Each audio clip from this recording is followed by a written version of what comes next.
À nous qui voulons créer un monde meilleur. Acceptons donc que ceux avant nous ont fait de leur mieux, qu'encore aujourd'hui, même avec des bonnes intentions, il est trop facile de nuire. Apprendre sur le monde qui nous entoure et surtout sur notre monde intérieur est prioritaire si on veut espérer poser des actions justes. Être un aidant inspirant, c'est une direction qu'on vise ici, en partageant des connaissances et des humains qui nous inspirent. Et pourquoi pas commencer tout ça avec une grande inspiration.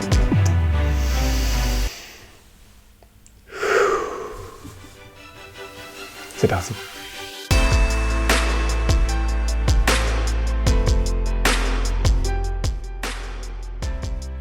Salut Mike, salut tout le monde. Salut. Aujourd'hui, le titre de l'épisode c'est Quitter le mode pilote automatique. J'ai envie de commencer à vous parler d'un film qui m'a marqué. Puis je pense qu'on l'a écouté ensemble, Michel, en plus. Ce film-là, ça fait longtemps. C'est le film Click de Adam Sandler. Ça dit quelque chose? Rappelle-moi un peu l'histoire du titre, là. C'est celui qui a une manette puis qui avance le truc. Alright, ben oui. Attends. Fait que c'est une comédie, hein, c'est Adam Sandler. Puis en même temps, c'est pas si drôle que ça, mais en tout cas, la fin, moi, elle m'a marqué. On était quand même relativement assez jeunes quand on a écouté ça. Puis je m'en souviens encore vraiment bien de ce film-là. Fait que ça, je vous fais un résumé. Le film, c'est un gars qui se sent un peu surchargé.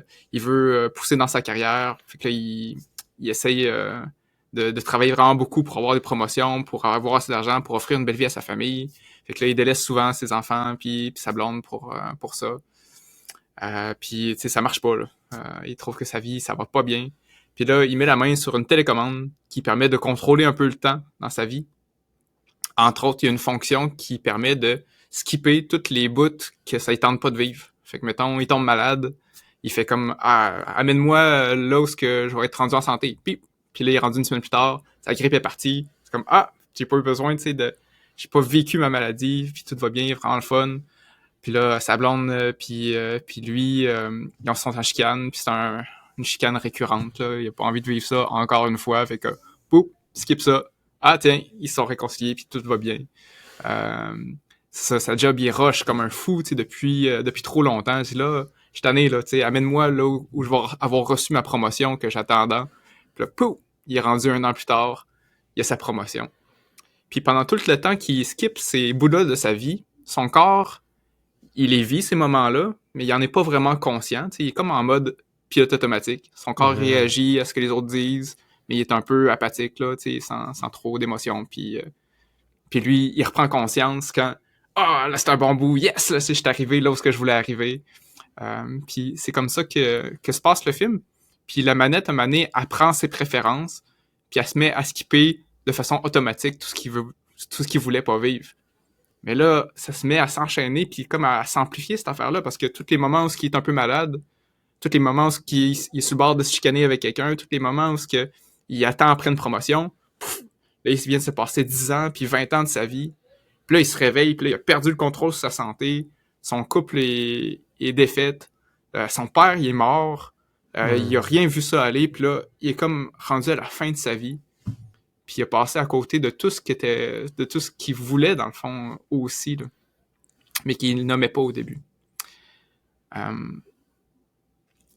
Fait que c'est ça. Ça m'a touché beaucoup parce que je pense qu'on est tous sur le mode automatique, bien des fois, dans notre vie. Moi, le premier, tu sais, c'est arrivé un peu trop souvent cette année où j'ai décidé de manger en même temps de faire d'autres choses, genre travailler ou écouter une vidéo. Puis avoir fini de manger, puis il faut comme non, j'ai rien goûté. Non, je me souviens pas ce que, tu sais, comme j'ai déjà fini de manger, je me suis pas rendu compte. Ou bien, c'est des fois où je travaille, mais je joue avec Lucas. Puis c'est ça le lapsus, parce que dans ma tête, dans le fond, je pense au travail. Puis je joue comme à moitié, puis là, j'ai fait répéter ce qu'il vient de me dire, parce que dans le fond, je l'écoutais pas. Ah ouais. Fait que c'est ça, tu sais, je pense que c'est un peu ça ma définition de c'est quoi le pilote automatique, là. Tu sais, je suis en train de skipper des bouts de ma vie parce que je veux pas être en train de vivre ce que je vis là, je veux être en train de faire d'autres choses. Puis si ça en devient une habitude, ben, je pense que ça peut être vraiment malsain, tu sais. Puis c'est un peu, c'est ça, c'est un peu sournois, hein, les habitudes, parce que ça, tu t'en rends pas compte. que c'est installé depuis longtemps. Puis là, ça se répète, puis ça se répète, ça se répète. Puis des fois, tu t'en rends compte, puis il est un peu trop tard.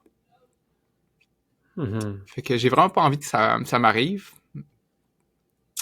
J'ai pas vraiment envie de continuer plutôt dans cette voie-là. Fait que moi, j'ai pris la décision de m'entraîner à tous les jours, à rester connecté à la réalité, à ce qui se passe pour de vrai maintenant, et non pas qu'est-ce que je voudrais qu'il se passe dans ma tête, ou bien c'est ça, d'apprendre à être présent là, dans ce qui se passe, dans les vraies sensations. Fait que je me suis inspiré de beaucoup de gens qui m'ont parlé de méditation, entre autres, mais c'est ça, je voulais pas trop m'accrocher au terme méditation parce qu'il veut dire trop d'affaires pour les gens. Mais c'est ça, je me suis mis à passer du temps à tous les jours, à juste revenir à mes sensations en premier. Ça fait longtemps que j'essaie de méditer de cette façon-là, tu sais, fait que respirer, tout le monde connaît ça, là, tu sais. OK, j'inspire, j'expire, je me reconnecte à ma respiration. Puis plus récemment, mais là, j'ai entendu un scientifique qui a un podcast qui s'appelle Huberman Lab. C'est vraiment un bon podcast, entre autres, là, c'est un neuroscientifique. Puis il nous parle de méditation, mais d'une façon que je l'avais jamais entendu encore. Fait que pour mettre la table un peu, il nous présente une étude qui s'appelle A Wandering Mind is an Unhappy Mind. Fait qu'il y a un esprit qui s'égare, c'est un esprit malheureux. Fait que l'étude, les gens qui l'ont faite, ils donnaient, dans le fond, une application à plein de monde, puis leur téléphone sonnait, puis il fallait qu'ils écrivent à quoi ils pensaient puis qu'est-ce qu'ils faisaient en ce moment. Fait que ils se sont rendus compte, à travers toutes les données qu'ils ont récoltées, que les gens qui étaient en train de faire quelque chose, mais qui pensaient à carrément autre chose, genre « Ah, je suis en train de écouter la télé, mais dans le fond, je suis en train de penser à ce que je vais faire demain. » Puis d'autres personnes qui écrivent ce qu'ils pensent qu'ils sont en train de faire là. Je suis en train de cuisiner, puis je suis en train de penser à c'est quoi ma recette, puis après ça, la troisième question, c'est comment tu te sens là, dans tes émotions ou dans ton niveau de bonheur. Puis il s'est fini par se créer vraiment une corrélation dans toutes les données qu'ils ont récoltées. Les gens qui sont en train de penser et que ça fit avec qu'est-ce qu'ils sont en train de faire sont plus heureux que ce que les gens qui sont déconnectés de la réalité, qui sont en train de penser à autre chose que qu'est-ce qu'ils sont vraiment en train de faire. Eux autres sont beaucoup plus malheureux. Et ce qui est vraiment beau aussi là-dedans, c'est que, et ce, même si ce qu'ils sont en train de faire, c'est désagréable ou agréable. Indépendamment de ça, dans le fond. Indépendamment de ça, si t'es plus connecté à ce qui se passe pour de vrai, t'es plus heureux en général. Que si t'essaies de fuir la réalité puis d'essayer de te projeter ailleurs. Fait que ça me parle beaucoup. Puis tu sais, pour refaire un lien avec le film que je disais tantôt, là, justement, de skipper tous les mauvais moments de ta vie, mauvais plan, là, tu seras pas plus heureux. Tu peux être heureux dans les mauvais moments. Tout à fait. En fait, tu vas l'être plus que si tu essaies d'y fuir. Exact. En tout cas, c'est ce que l'étude propose, puis il me semble que pour moi, ça fait du sens. Puis j'ai une question, genre, parce que je sais qu'on est des fans d'écouter des podcasts en même temps qu'on fait la vaisselle. Est-ce que c'est une façon de se rendre malheureux parce qu'on n'est pas pleinement en train de faire la vaisselle et on pense à autre chose, selon l'étude, si je t'entends bien? Tout à fait. Damn! C'est tannant, ça! Parce que quand tu conduis aussi, conduire, c'est un classique. Là, qui pense à conduire pendant qu'on conduit? On pense toujours à autre chose. Quand même, tu n'as pas de podcast, là. On pense vraiment souvent à d'autres affaires pendant qu'on est en voiture. Ça faudrait juste...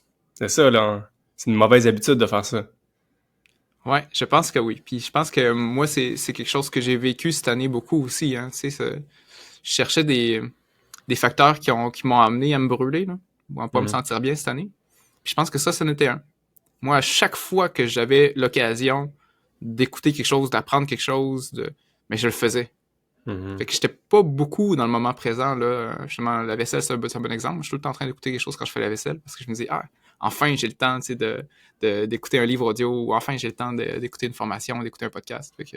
Mais on jase, là, parce que, mettons, c'est ça, la vaisselle, là, où est-ce que, c'est au final, ce que tu fais dans le moment présent, c'est limite écouter un podcast, c'est juste que t'as tellement automatisé de faire la vaisselle que ça peut quasiment être de quoi de d'automatique, finalement, là, que tu peux vraiment être dans le présent, écouter le podcast en laissant aller tes bras de façon automatique. Ça me paraît correct, mais peut-être que non. À fond, oui, ça peut être correct. En même temps, tu viens de le dire, tu décides de te mettre en mode automatique. Ouais. Puis je reviens à... C'est ça, dans le fond.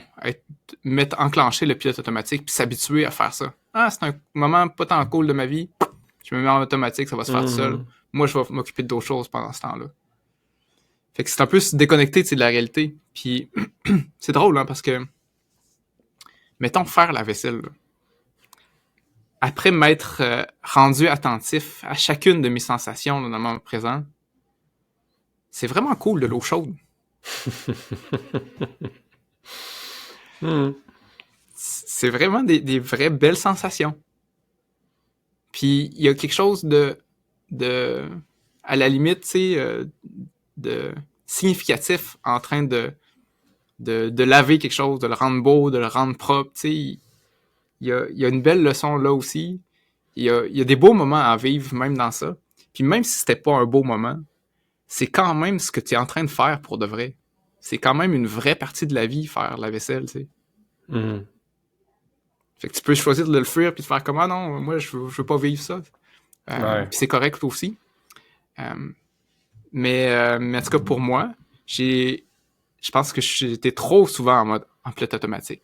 Puis je pense que c'est la deuxième partie du podcast que ce scientifique-là nous parle qui m'a vraiment accroché, c'est que il m'a complètement défait ma vision de c'était quoi le but de la méditation, mettons.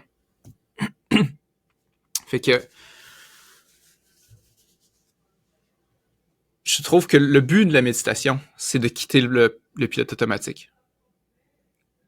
Fait que faut que tu te concentres ou que tu fasses quelque chose qui te sort de ce que tu fais habituellement. Fait que fermer les yeux, puis respirer lentement, c'est pas ça de la méditation, là. Est-ce que vraiment ça te break? Pour beaucoup de personnes, oui. Mais entre autres, il mettait en parallèle deux sortes de sensations, deux sortes de choses qu'on peut ressentir. Il y a les choses qui sont à l'intérieur, qu'on appelle l'interoception. Puis les choses qui sont à l'extérieur, qui sont l'extéroception. Si je fais ça très vite, là, tout ce qu'on peut sentir, nous rendre plus conscients de notre corps, on va appeler ça l'interoception. Puis tout ce qui nous sort de notre corps, du genre... je suis en train de travailler là, puis avec mes mains, puis là je cogne sur quelque chose, sur un clou, je suis concentré sur le clou, je suis pas tant conscient là, de comment je suis placé, puis comment je suis penché dans mon dos, là, mettons. Là. Puis peut-être que je vais me rendre compte 3 heures plus tard que quand je vais me relever, ça va mettre trop longtemps que je suis plié. J'ai accès à ces sensations-là, mais je suis pas concentré dessus, fait que là je suis plus dans l'extéroception. Puis dans le fond aussi, le but de la méditation, c'est de quitter le mode automatique. Ben, il faut peut-être que je sois conscient de c'est quoi mon mode par défaut. T'sais, moi, je suis plus quelqu'un qui est tourné déjà vers mes sensations, puis vers mes pensées, puis ou bien je suis quelqu'un qui se rend pas compte de mon corps, puis qui est tout le temps un peu dans l'action. Peut-être que si j'étais dans l'action tout le temps, j'aurais beaucoup plus d'avantages à m'arrêter, fermer les yeux, respirer lentement, répéter un mantra, ou bien aller chercher chaque sensation de ma peau. Mais si je suis quelqu'un qui est beaucoup plus déjà, tu sais, attentif à moi-même, ben, je peux faire de la méditation les yeux ouverts, en train de regarder quelque chose de façon intensément pour essayer de le décrire, puis sortir de mon corps. Puis c'est aussi une forme de méditation qui peut être plus bénéfique. Fait que pour revenir à ton point tantôt, qui est comme « Hey, je devrais-tu arrêter d'écouter des podcasts en faisant la vaisselle? » Ben, la première question, je pense qu'il faut se poser avant de répondre à ça, c'est ben, c'est quoi, toi, ton mode automatique? Est-ce que tu fais tout le temps la même affaire? Est-ce que ça t'apporte vraiment? Est-ce qu'on peut essayer de changer pour revenir au moment présent? Fait que là, maintenant, est-ce que tu écoutes des podcasts ou non quand tu fais la vaisselle maintenant, Jean? Des fois. Fait que, ben, oui, c'est ça, tu sais, j'aime encore ça, faire ça, tu sais, puis... Mais je décide de pas le faire tout le temps. Parce que je veux rester un peu plus connecté à la réalité qu'est-ce que j'ai fait cette année. Ah, c'est bon, ça. C'est une belle façon de ne pas être en pilote automatique, c'est de varier, finalement. Exact. Exact. Puis la fois où justement j'écoute le podcast, ben, je suis comme un peu plus content de l'écouter en plus. Puis j'essaie d'en profiter plus parce que là, je le fais moins souvent, c'est moins mon mode automatique. Puis la fois où je n'écoute pas, ben, je regrette pas de pas l'écouter. Je suis en train de vivre autre chose puis de développer autre chose. Ça me rend probablement plus heureux. Puis depuis tantôt, j'ai le goût de faire le parallèle avec le vidéo que Denis Carignan a posté. Est-ce que je peux me permettre de l'introduire là? Pour ceux qui l'ont pas écouté, là, on pourrait mettre le lien dans la description. C'est tellement bon pour vrai. Là, je trouvais que c'était court et punché. On est biaisé, on l'aime beaucoup, Denis. Là. Mais il a fait un comparatif que je trouvais vraiment puissant. Que justement, quand on est sur le pilote automatique, on s'en rend pas compte, justement. Puis aussi même, j'ai envie de dire, notre discours mental. Ça en est beaucoup d'automatisme, en vrai. On est vraiment habitué de se parler à nous-mêmes. C'est fascinant, tous les trucs qu'on se dit. Puis des fois, on les entend même plus. Parce qu'on se les a vraiment souvent dit. Puis il compare ce bruit-là avec le bruit de la fan quand on cuisine. Puis moi, j'avoue que c'est punché parce que avant, je n'entendais pas le bruit de la fan. Puis bien des bruits, en fait, de ma maison, en général. J'entendais pas les bruits de chars qui passaient dans les autres rues. Maintenant, je les entends, bref. Puis ça m'a vraiment frappé parce que c'est ça. Pendant des années, j'entendais pas le bruit de la fan quand je cuisinais parce qu'on l'a toujours entendu. Alors qu'il suffit de justement... Tu sais, quand tu l'arrêtes, là, ça fait toujours un « Ah ». Ça fait vraiment un soulagement pour notre tympan, pour nos oreilles. Puis, il suffit de goûter ce petit « A-là » pour dire « Oh, attends un peu, là, finalement, le bruit de la fan, je vais essayer de la mettre le moins longtemps possible. » Ou, tu sais quoi, je vais aller cuisiner dehors pendant un instant. Parce que je pense vraiment que ça peut nous prendre de l'énergie. Puis, je pense que, justement, là, je reprends ton exemple de la vaisselle. Où est-ce que tu peux clairement avoir un certain bruit mental. Même si tu fais de quoi que t'aimes, tu peux tellement, dans le fond, entendre le même bruit de fond. Puis d'être capable de au moins le varier, de le mettre sur pause pour voir, hey, ok, ça fait ça quand j'arrête le podcast, puis je sens l'eau chaude sur ma peau. Puis c'est ça, tu revis une autre facette de toi-même qui prend une pause, parce que si tu tapes toujours sur la même façon, ben c'est ça, les études le montrent bien, on peut avoir des autoroutes neuronales, là, puis tu tapes toujours à la même place, ça peut limiter le phénomène de la goutte d'eau, finalement, qui peut vraiment te faire mal, te taper ses nerfs, et ça, sans même t'en rendre compte. Fait que ça me donne vraiment le goût, moi, de suivre ton exemple, puis de varier, puis d'essayer de spotter mes automatismes. Puis peut-être qu'il y a des automatismes qui sont bien, mais il y a sûrement des automatismes que, qu'en arrêtant de le faire, je vais faire « Ah! Ça fait de moins du bien. » Puis si ce n'est que de le faire quelques secondes, pour après ça faire comme « Ah, ok, là, je vais reprendre mon automatisme parce que c'est aussi pratique. » Il y a une fonction, c'est pas pour rien qu'on a ça, notre cerveau, il a évolué. C'est une machine d'efficacité. T'sais. C'est efficace, les autoroutes. T'as tapé une trail, tu pognes toujours la même. C'est quoi de faire un détour? C'est pas efficace. Mais maintenant qu'on le sait que ça peut nous jouer des tours, il faut comme bien gérer notre grosse machine, notre gros cerveau qui a pris des milliards d'années à évoluer. Elle est tellement puissante qu'elle nous joue des tours. Apprenons à la gérer. Tu me parles. Ouais, j'aime ça aussi, puis que, dans le fond, tu sais, le but, c'est pas d'être toujours dans le moment présent non plus, ça se peut pas, là, tu sais, si on se met ça comme objectif, là, à atteindre, là, c'est pas viable, puis en même temps, ça serait justement pas si le fun que ça, là. Mais, d'y revenir au moins une fois par jour, tu sais, ou un peu plus, je pense que c'est une belle formule pour essayer d'être un peu plus heureux, puis juste vivre pour de vrai. Il y a une application là, que je suis en train de suivre ces temps-ci pour m'aider justement dans ma pratique de méditation. Puis le gars qui s'appelle Sam Harris, qui a créé l'application, il dit « Je médite pas ou méditez pas pour les bienfaits que ça l'apporte. C'est du genre du meilleur sommeil, un meilleur focus, plus de santé, plus de bonheur. Méditez juste parce que, dans le fond, c'est juste ça la vie. La vie, c'est de prendre conscience qu'on est en train de vivre. Si on n'avait pas cette conscience-là, si je suis dans le coma, tu sais, est-ce qu'on vit vraiment? Fait que le but de la méditation, c'est vivre pour de vrai, là. Ici, maintenant. C'est juste ça. Fait que ça devrait être l'unique raison pour laquelle on médite. D'apprendre à rester, là, dans ce qu'on vit vraiment. Puis vivre pour de vrai, vraiment, apporte des bénéfices en plus, mais dans le fond, il faut juste pas prendre la conséquence, mais on veut prendre vraiment le fondement de ce que ça sert finalement de méditer ou sortir de nos patterns automatiques. Aussi, ouais, exact. Moi, ce que ça a changé, c'est surtout, tu sais, bon, ok, je vais aller méditer, puis après ça, ben, j'espère que je vais me réveiller de là, puis je vais être en paix, là, tu sais. Mm. Non, c'est pas ça. Là. Méditer, c'est pas vouloir changer, c'est prendre conscience de ce que t'es maintenant. Là. C'est quoi les pensées qui sont là, c'est quoi les émotions que tu vis, c'est quoi tes sensations. Mais au lieu de mettre ta loupe là, juste sur une affaire, comme mettons, ok là, je suis stressé, puis là je pense juste à ce qui me stresse, puis là si je mets la loupe là dessus là, c'est comme elle est là, je viens de le voir, puis en même temps je sens aussi que je suis assis ici, puis je suis dans ma maison, puis voici ce que je vois, voici ce que j'entends, voici les pensées, puis là tu sais l'émotion, ce qui me stresse, elle vient reprendre sa place dans tout le tableau là. C'est plus comme ça vient de m'envahir, puis là, ça prend toute la place, puis là, c'est comme c'est la fin là, de la vie, là, tu sais, c'est comme.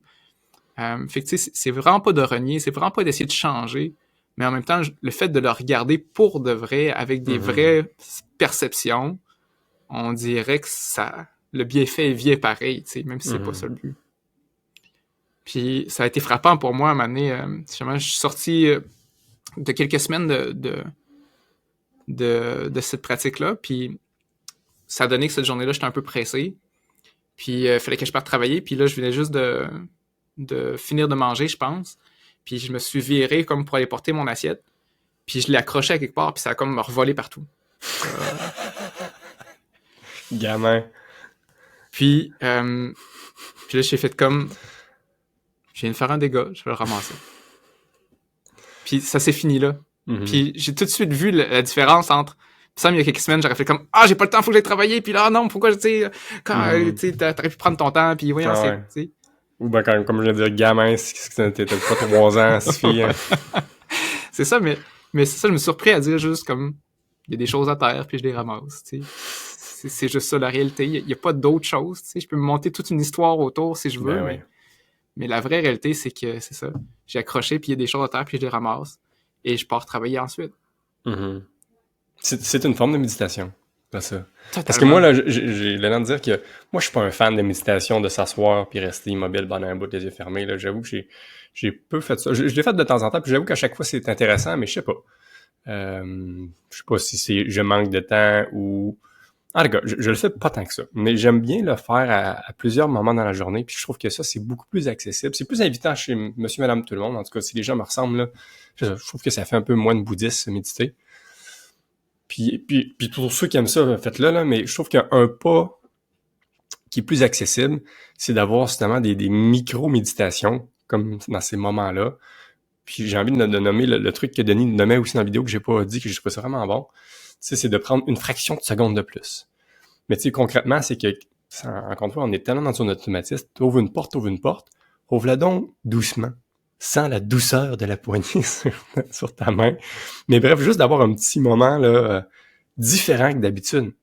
Si ce n'est qu'avant d'ouvrir une porte, tape des mains, je dis n'importe quoi, mais tu sais, surprends-toi à te voir finalement, puis à t'amuser à jouer avec l'ami, avec la vie. Tu sais, j'aime bien l'aspect jeu. Puis de changer, dire aujourd'hui pour aller au travail, je prends un autre chemin, je vais explorer. Tu sais. C'est une autre forme de méditation. Est-ce que tu explores la vie, tu fais pas juste tomber sur le chemin facile que notre cerveau il aime bien qu'on fasse. Puis je trouve que c'est vraiment une richesse, le fun à faire, que j'encourage les gens à essayer si c'est pas encore de quoi que vous pratiquez. Là. Puis oui, vous pouvez aussi vous asseoir puis méditer comme les moines le font. Mais ne pas dénigrer les petits moments là, de méditation que je trouve aussi vraiment riches.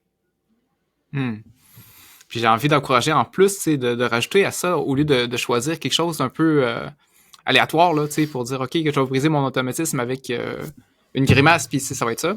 Ça peut être ça, puis en même temps, partez donc de ce que vous êtes, puis c'est quoi vos automatismes, puis de ce que vous avez besoin. T'sais, si je pense que la majorité d'entre nous, on est comme à la course, là. Fait que l'idée de Denis, lui, propose de ralentir chacun des gestes. Je suis vraiment, en connaissant que moi, je suis quelqu'un en course, ça fait comme plus de sens. Fait que là, quand je ralentis, on dirait que j'y crois y avoir plus de bienfaits. Puis, mais ça peut être le contraire, là. Ça pourrait être quelqu'un qui dit « Hey, moi, je prends tout le temps la même marche, je peux la prendre encore plus lentement, ou bien je peux dire « Je vais courir, puis je vais avoir d'autres sensations, puis je vais essayer de rester présent. » Tu sais, fait que c'est ça que ça a été une révélation pour moi, c'est que justement tout peut être une forme de méditation où tout peut nous servir à quitter le mode automatique. Fait que tant qu'à pouvoir utiliser tout, mais choisis des choses qui te correspondent, qui vont te faire du bien. Mm-hmm. Clairement. Personnaliser, c'est vraiment la clé. On est tous différents. Trouvez votre sauce, tu sais, c'est clair. J'ai un autre truc qui monte en moi que j'avoue que je fais. Je disais que je suis pas un fan de fermer les yeux. Mais c'est pas vrai, il y a un moment en fait, il y a 2 moments dans la journée que j'apprécie faire des méditations de ce type-là. Puis c'est parce que dans ma routine, justement, moi, le soir, je me couche, puis je ferme les yeux, tu sais. Puis je serais curieux de tout le monde poser la question. C'est sûr qu'on a nos autoroutes, puis on a nos automatismes quand on se couche. Justement, vous devez penser souvent aux mêmes pensées, finalement. C'est dur même d'en prendre conscience. Et justement, j'ai lu un livre de Jay Shetty, une autre personne qui m'inspire beaucoup. Puis il suggère une méditation de 2 minutes. Ça me dure juste 2 minutes. Puis je n'ai essayé plusieurs de méditations, mais celle-là, je l'aime bien. Bien sûr que j'aime aussi beaucoup la respiration, mais bref, une de ces... j'ai envie de dire, la méditation qu'il suggère, c'est de remercier chacune de nos parties de notre corps. Puis je la trouve vraiment belle, ça, dans le fond, parce que il suffit que je sois malade, j'ai pas une pneumonie dans le dernier mois pour, encore une fois, prendre pour acquis notre corps. Puis on a tellement des facultés incroyables. Puis tu sais, avec les années, là, mettons, mes pieds, là, hey, ils m'ont porté puis ils m'ont trimballé partout. Merci, mes pieds, tu sais. Puis c'est comme, parce que pour moi, je trouve ça quand même vraiment accessible d'être reconnaissant pour mes pieds parce que j'ai quand même conscience de toutes les pas que j'ai faites, puis je les ai jamais remerciés, mes pieds. Ou, tu sais, après ça, je peux penser à tout, là. On peut vraiment faire un balayage, mais c'est intéressant de dire, hey, merci mes oreilles pour toutes les musiques que j'ai entendues, tous les rires que j'ai entendus, tu sais. T'en as entendu beaucoup, puis j'entends encore bien. C'est vrai d'être reconnaissant, mais pourtant, notre automatisme, justement, moi, j'ai pas eu beaucoup de gratitude pour mon corps. Ou juste les battements de notre cœur. Hey, tu bats pour moi nuit et jour, man. Tu m'as pas lâché. Merci, bro. Puis en tout cas, c'est la gratitude, on le sait, hein, c'est super bénéfique sur le corps. Puis pourquoi pas prendre la gratitude de notre propre corps à la fin d'une journée en plus, tu fais comme, hey, c'est un peu grâce à toi que j'ai vécu cette journée-là. T'en remercies. Puis après ça, tu peux comme mijoter dans cet espace de gratitude-là pendant 8 heures, plutôt que de mijoter dans tout le tracas que tu peux peut-être voir dans le futur qui se veut juste une juste d'imagination qui est pas vraiment vraie, ou peut-être qui pourrait l'être, mais on sait qu'on sait pas, alors que tu sais que tu peux être reconnaissant pour ton corps.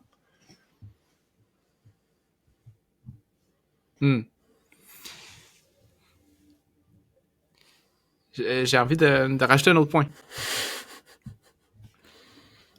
J'ai envie de parler de la différence entre l'attention puis la conscience. L'attention, c'est comme focuser sur une chose. Comme pour toi, ce que tu proposes, focuser sur la gratitude, focuser sur son corps. C'est une belle forme de méditation, justement. C'est d'amener notre focus ailleurs que où est-ce qu'il est normalement ou en pilote automatique. Puis, ou la conscience, ou la pleine conscience, encore une fois que j'aime pas le terme parce que là, c'est rendu trop ésotérique, mais de élargir un peu son attention. Comme, au lieu de juste focuser sur « Ah non, ça va mal » ou bien « Ah non, je suis juste en gratitude », de comme d'ouvrir une petite affaire, le champ de vision, puis dire « Je ressens de la gratitude et je ressens aussi du stress et justement, je suis en train de respirer et voici ce que j'entends dans la maison. » Et puis là, tu essaies d'élargir.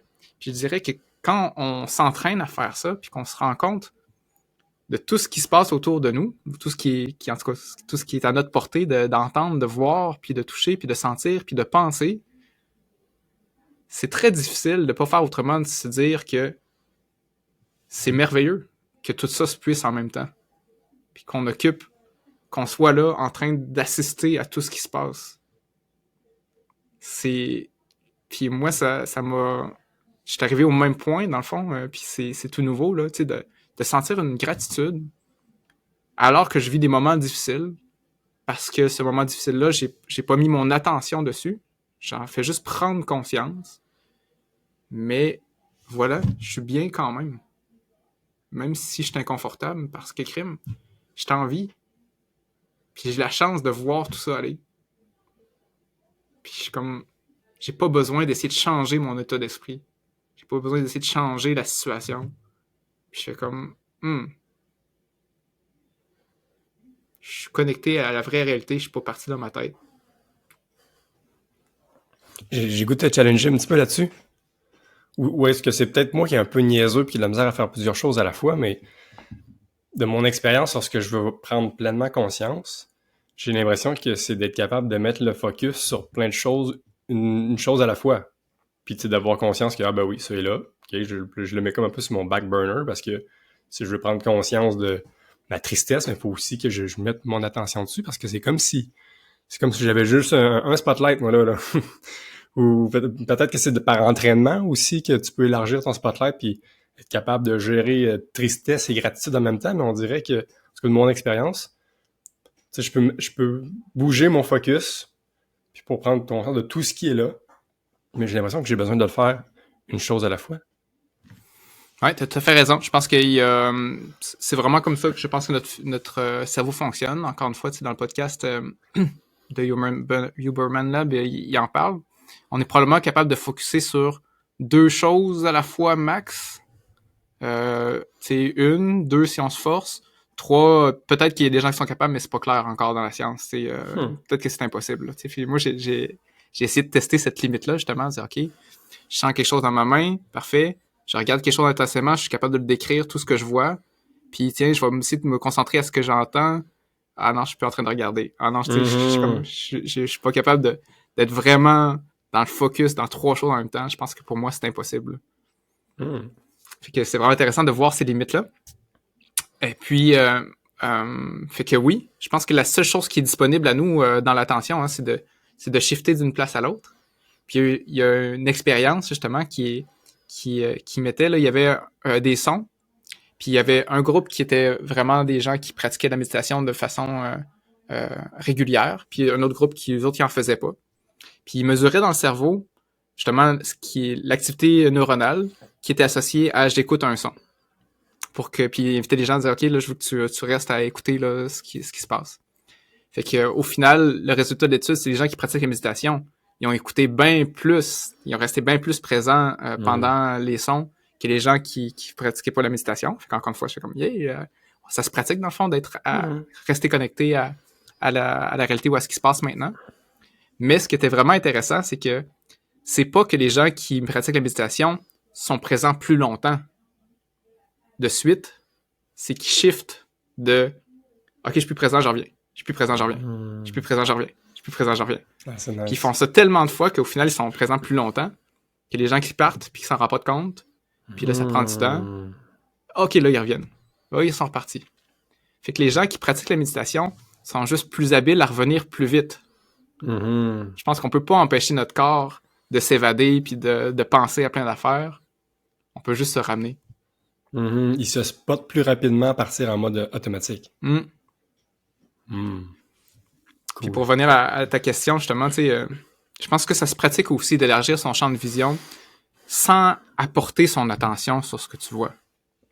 Moi, une méditation que je pratique, puis qui me semble qu'il me fait du bien, c'est que je garde les yeux ouverts. Puis je m'assis, puis j'essaye de pas regarder une affaire, mais de prendre conscience de tout ce que je vois. Mais de jamais porter plus que ça attention. Fait que je vois plein d'affaires. J'ai pas besoin de l'analyser, j'ai pas besoin de nommer c'est quoi, j'ai pas besoin de nommer la couleur. Je peux juste prendre conscience qu'il y a quelque chose dans mon champ de vision. Mais tu mets quand même le focus juste sur ta vision. Tu prends pas, mettons... Probablement. Puis probablement que j'essaie de prendre un peu plus d'expansion comme ça. Je pense que c'est probablement une image qui me fait du bien avec ce que je t'ai rapporté comme état d'esprit tantôt. Mais c'est clairement bien plus une question d'expérience que quelque chose que je peux nommer avec des mots facilement. C'est quoi l'expérience de prendre conscience des choses, de ressentir de la gratitude. Tu sais, je pense que je fais pas honneur justement à ce que c'est vraiment. Je pense que chacun d'entre nous peut juste le comprendre en essayant de vivre des moments comme ça. Là. Mais j'aime beaucoup ce que tu nommes, dans le sens que moi, je garde encore un peu le fait que j'ai raison, qu'on peut juste mettre le focus sur une chose à la fois, mais ça fait bien de là où est-ce que, tu sais, quand tu focuses sur quelque chose, par exemple, sur le sens de ta vision, tu peux le peaufiner, tu peux l'améliorer, tu peux augmenter quand même le spectre de conscience d'un élément que tu mets sur ton focus, parce que je pense que c'est vrai pour Louis, parce que moi-même, il y a plein des choses que je n'entendais pas maintenant, que j'entends bien plus d'affaires. C'est vrai pour les sensations.